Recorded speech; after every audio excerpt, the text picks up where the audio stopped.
Hi guys, back with another video for you today. I've got Sarah Baker here with me. How are you? Hi, I'm good. How are you? Good. So Sarah has been here and we've been going through some fragrances and we decided to go through some of her fragrances as well. We came to the leopard fragrance that she has and she was telling me how it smells of makeup. And I told Sarah, I said, let's put together a video on makeup fragrances. So today we're going to talk about makeup fragrances or fragrances that smell like makeup. We're going to talk about leopard, of course, and we've got 15 other fragrances to talk about.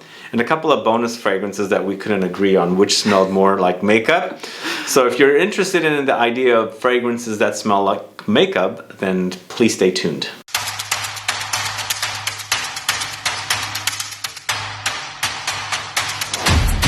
Thanks so much for tuning in. This is Sebastian. This is Sarah Baker. Hi. Hello. How are you? Good. How are you? Good, good, good. So you're in San Francisco for a while. Yeah, I am. I'm here visiting family. I come here often. Cool. Yeah. And so tell us how you decided to make leopard. So leopard was actually the first fragrance that we made for the house. The first fragrance? Yeah. Wow. And I worked with perfumer Ashley Eden Kessler, and I wanted to have something quite wild and a little bit dirty, but very kind of over the top and feminine. So she came out with leopard, which is very well blended, I would say. Mm-hmm. But it does have a very distinctive lipstick note. Okay, so it features the notes of rose, violet, patchouli, frankincense, black pepper, beeswax, cardamom, cassis, labdanum, and castoreum. So I would assume the castoreum is what's providing the animalic qualities here. Mm-hmm. So it has rose and violet, and generally I've mentioned in my videos over and over again, when I see rose and violet together, and even sometimes iris, it kind of reminds me of makeup. So we're getting lipstick with this one? Yeah, definitely. And Ashley's the one who schooled me about the fact that rose and violet together, also especially when you add a waxy component, that kind of creates a lipsticky scent. And a lot of the big brands started doing that at the turn of the century. That was like their signature to, you know, it was like across the board. So it kind of became the distinctive makeup smell, was this combination of rose and violet. Okay. That's cool, yeah. This is one of my favorites, actually. I had forgotten about it. Yeah. Because I remember it in the older bottle, your initial bottle, and it had the kind of material look of the leopard skin on there. Yeah. So now you have these uniform bottles. So it's available currently? It is, yeah. Yeah. Okay, so yeah, leopard, if you are into the idea of fragrances that smell like makeup or lipstick, definitely check out leopard. This is definitely a solid release. Yeah, for sure. Yeah. Thank you. Yeah, you're welcome. All right, so the next fragrance we're going to talk about, or the first fragrance after leopard, is from the house of Juliette Has a Gun. It's Lipstick Fever. So this is a fragrance that is very lipsticky, but also very, very fruity. It's considered a floral fruity fragrance, and it features raspberries, iris, cedar, vanilla, violet, and patchouli. I feel like it's a fun and playful fragrance. Do you get lipstick from it? I would say it's maybe, it's not like your vintage lipstick necessarily, but yes, definitely. It very has modern. It does, yeah. And it has, I was noting earlier, it has like a watery kind of, and that you were saying maybe that's the fruitiness of it. I think maybe it might be from the raspberry, because I don't see any other watery notes. They're mentioning violets, which is typically associated with lipstick, but maybe they're using violet leaves, which is creates the ozonic touch, and that's where we get the kind of watery effect maybe. But I think it's a fun and young, you know. It does feel young. It feels kind of light, like in a nice way. Okay, yeah. Usually Juliette Has a Gun fragrances seem to be kind of on the light side as well, and most of the time they use also lots of ambroxan and kind of molecular musky notes, so maybe there's some of that in there as well. Anyway, Juliette Has a Gun Lipstick Fever is the second fragrance we're going to talk about, but the third fragrance I'm going to talk to you about is my all-time favorite fragrance. You know what it is. It reminds me of lipstick and leather, maybe your mom's leather purse with lipstick smeared all over it. It is a DIOR Homme Parfum, one of my all-time favorite fragrances. In fact, I'll say it again, it is my favorite fragrance of all time. Ooh. Currently. Your favorite fragrance of all time? This is my favorite fragrance. Wow. It beats out a lot of other niche fragrances. Absolutely love it. But it's nothing like this out there in the world of designers. It's Florentine iris, Ceylonese sandalwood, leather, ambrette, agarwood, cedar, rose, and orange. Super delicious. Very, very sexy. It's powdery, it's buttery, it's rich, it's dense, it's heavy. I love this stuff. Yeah, it's really beautiful. I can see why you like it a lot. Yeah. It's sweet also, because I like my fragrances to have sweetness, Do you get makeup though? Do you get lipstick? I would say it's definitely does lean also feminine, strangely, and I would say it has a very powdery. The Orris, I think, brings out the kind of makeup feeling for me. Okay, this is it's amazing. It's a beautiful fragrance. Love that stuff. And ironic that it's DIOR HOMME as well, because HOMME, as you know, means man. So the fact that we're using it for the makeup video, a men's fragrance for makeup fragrances. Sure. Yeah, why not? So it should be called DIOR Femme Parfum. Yes, maybe they could do that. So did you say that it's available in Europe? Yeah, it doesn't sell here. You can find it kind of exclusively at like authorized Dior. If they change the name, maybe they would sell it more. Oh, really? The same formula. Yeah. Interesting. Okay. Yeah, they could call it DIOR HOMME pour femme. Oh. So you do want to make it into a feminine fragrance? I kind of do, yeah. Okay. But, you know, I'm kind of into unisex fragrances. So. Okay, all right, cool. So I think we're keeping it in the lipstick genre for now. We've got another lipstick fragrance from the house of Frederic Malle. It's Lipstick Rose. This is a very popular fragrance. It's a floral fragrance with violet, rose, musk, vanilla, amber, grapefruit, raspberry, and iris. Definitely has fruitiness there. And it's the combo of violet and rose together, which gives you that kind of makeup-y, lipsticky smell. I actually wrote about this fragrance before. I find it really interesting. Somebody made a cocktail called Lipstick Rose. Oh. And it was really beautiful champagne cocktail, and it had a little lipstick mark on the edge of the glass. It does smell like lipstick. For sure. Yeah, and it is a bit fruity, and I think it's partly the grapefruit and raspberry. Together. Yeah. There's a fizziness there. Definitely. I think that's why the cocktail mixologists use champagne. Interesting. As, I like base. I'd like to try that cocktail. It's in London, actually. Where? Yeah, you can get it. It's called No Name Bar. Okay, They No Name still have Bar. it on the menu. Okay, I'm gonna have to try that. Yeah. All right, so moving on to the House of Chanel. This is MISIA in the Eau de Toilette concentration. So this is a fairly new fragrance for me. I've wanted a bottle and I ended up getting the Eau de Toilette, which is supposedly a little better than the Eau de Parfum. A lot of people are into the Eau de Toilettes. It's violet with powdery notes, iris, orris, Turkish rose, May rose, tonka beans, mimosa flower, aldehydes. So beautiful. Yeah? Yeah, I love it. It's actually really... This is very Orris-y. It is Orris-y? For me, it's more violet-y than Orris. Oh yeah, it does have a sort of candied almost violet. Yeah, it's very candied violet smell, but I also get some leather in here. You get the leather? I do, yeah, definitely. Beautiful, beautiful fragrance, great suggestion. I don't know if you can find the Eau de Toilette anywhere, but definitely the Eau de Parfum version is available. And Chanel makes really great fragrances like this, I think. They definitely are leaning feminine, and this is definitely a feminine fragrance, but I love the way it smells. MISIA. Do you guys know this one? Again, it's a fairly new fragrance for me, but definitely smells of makeup. We're gonna go with a very empty bottle of a fragrance from the house of Lorenzo VILLORESI. It's a TEINT de Neige. Let's see. This is empty because you wear it a lot. I really love it. It's a very cozy fragrance. It's powdery notes with heliotrope, musk, rose, tonka beans, jasmine, and sugar. This to me is more makeup powder rather than like lipstick. Oh, definitely. Yeah. This is like a powder puff. It is amazing. It is, I think, the most powdery of all the fragrances that we have here today. Totally. And this is the Lorenzo VILLORESI's most popular fragrance. They sell quite a bit of it. To me, it also smells like baby powder, maybe laced with roses.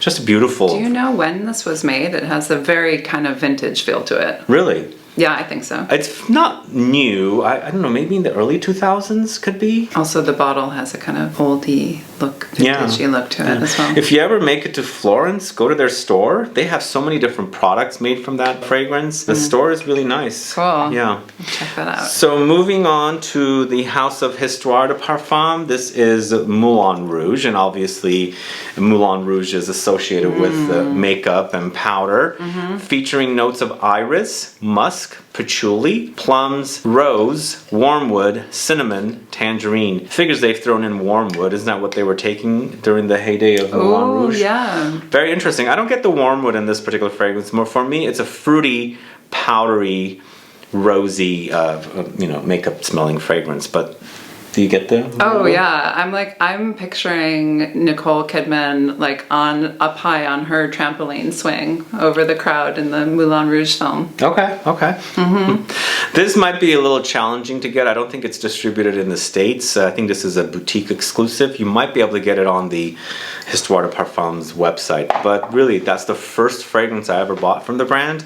And go figure, this is still my bottle from 2012.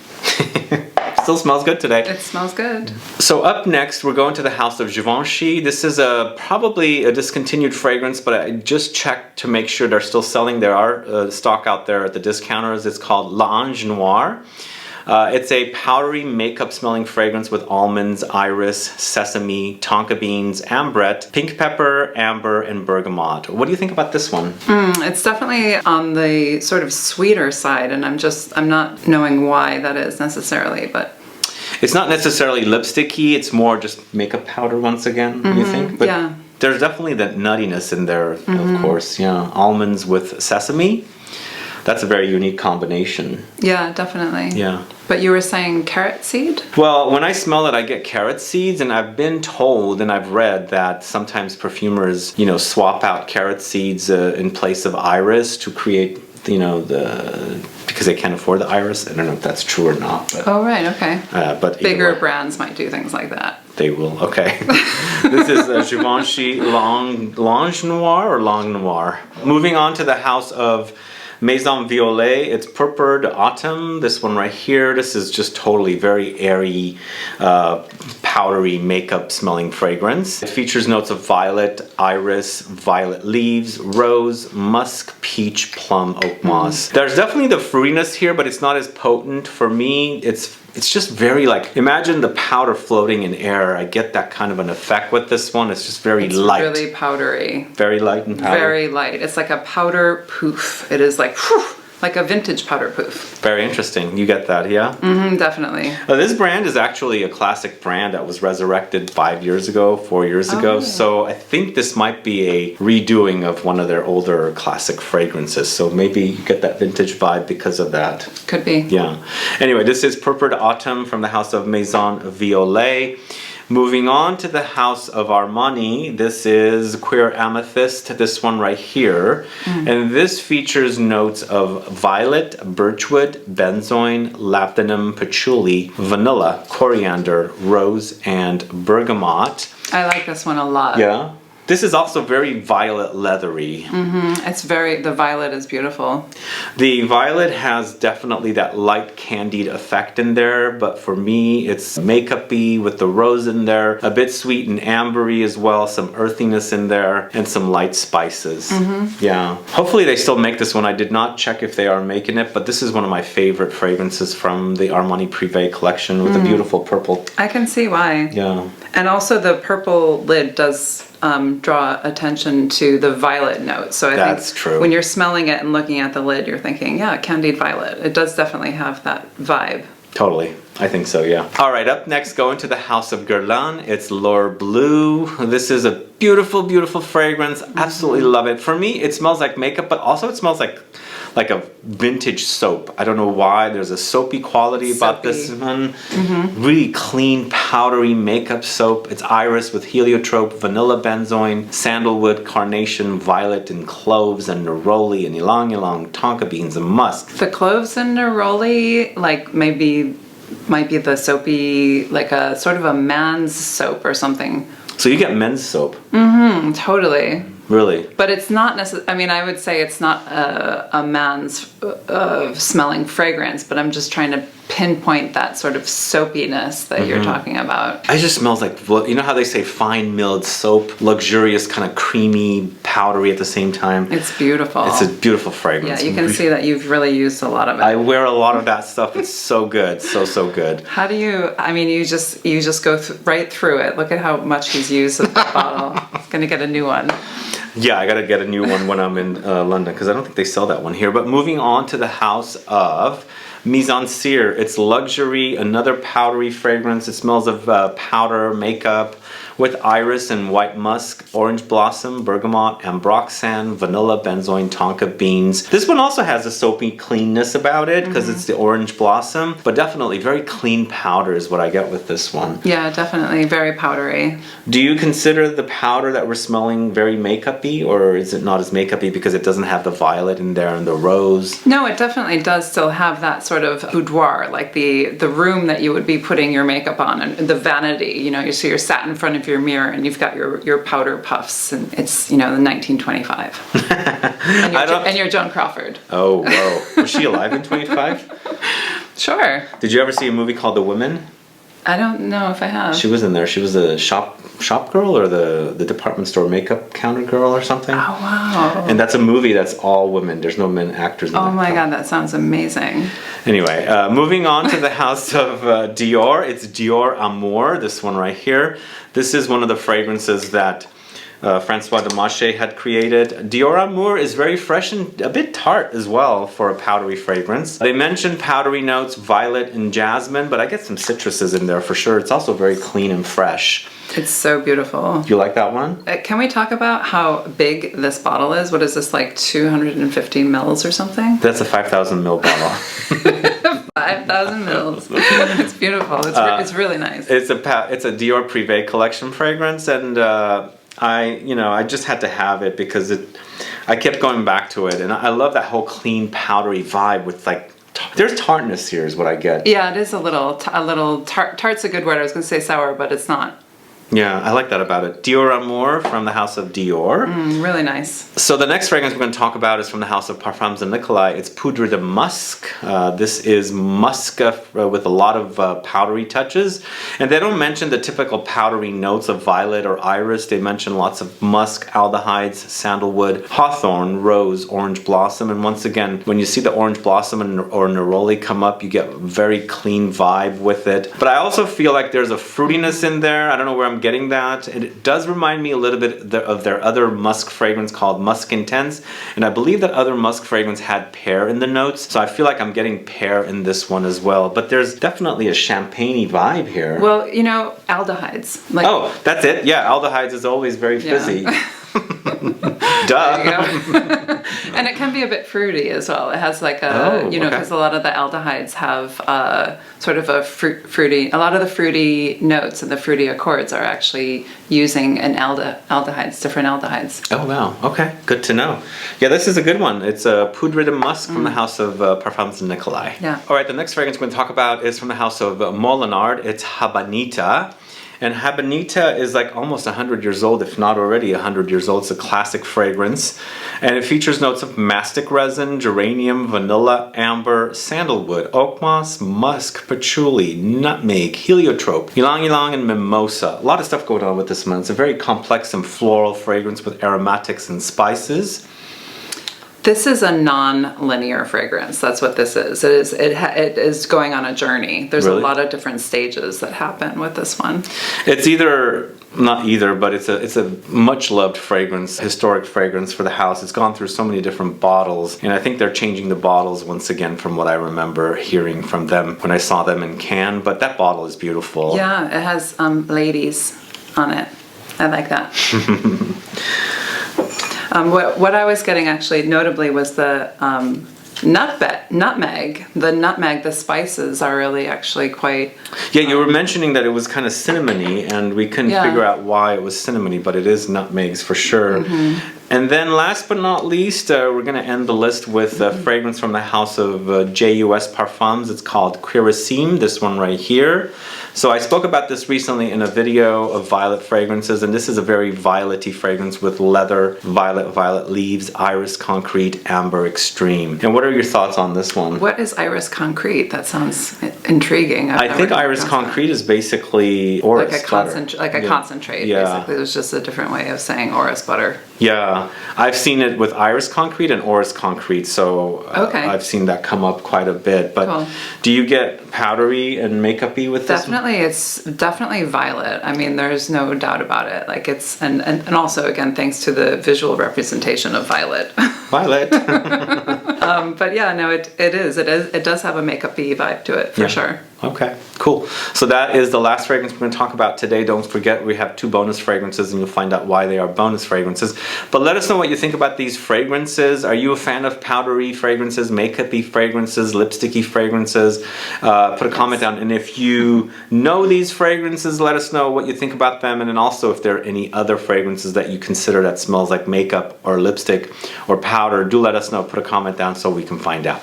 Either way, guys, thanks so much for watching today's video. If you have any questions or comments, please list below. Please like this video. Please share it. Follow me on Instagram and Facebook, and I'll be back with more videos very soon. Have a good one. Bye-bye. Bye. And thanks so much for doing the video with me. Thank you.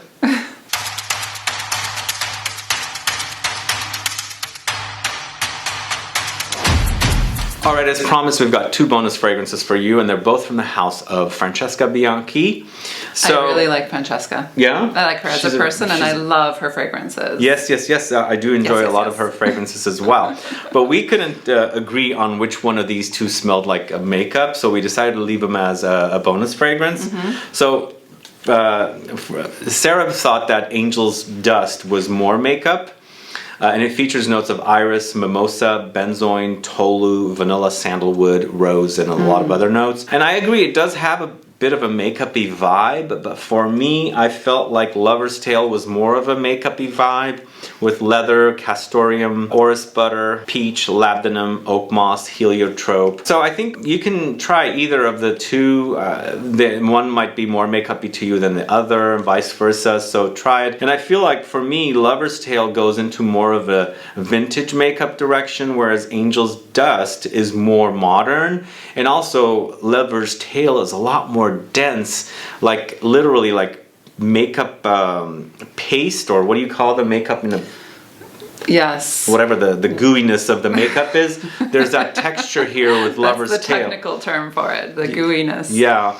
So there's more textural quality here with Lover's Tale, and with Angel's Dust, it's more of the powder floating in air. Yes, I would say if Lover's Tale was like a powder press, Angel's Dust would be a powder poof. Okay. So you can almost kind of see the mist of powder in the air with Angel's Dust. You know, you kind of feel you're in heaven, and you've just put the powder all over your face, and now the dust is all over the room. In fact, maybe you have a powder wig on and it's going onto your wig as well. Interesting. Yeah. With the Lover's Tale though, I'm thinking how dense it is, and you're like mixing that stuff. You're getting it all ready, and the fragrance is kind of getting into the air, and you're ready to apply it all over your face, kind of a thing. I like that. Yeah, anyway. So Lover's Tale and Angel's Dust from Francesca Bianchi for 2 bonus makeup fragrances. Bonus round. Bonus round.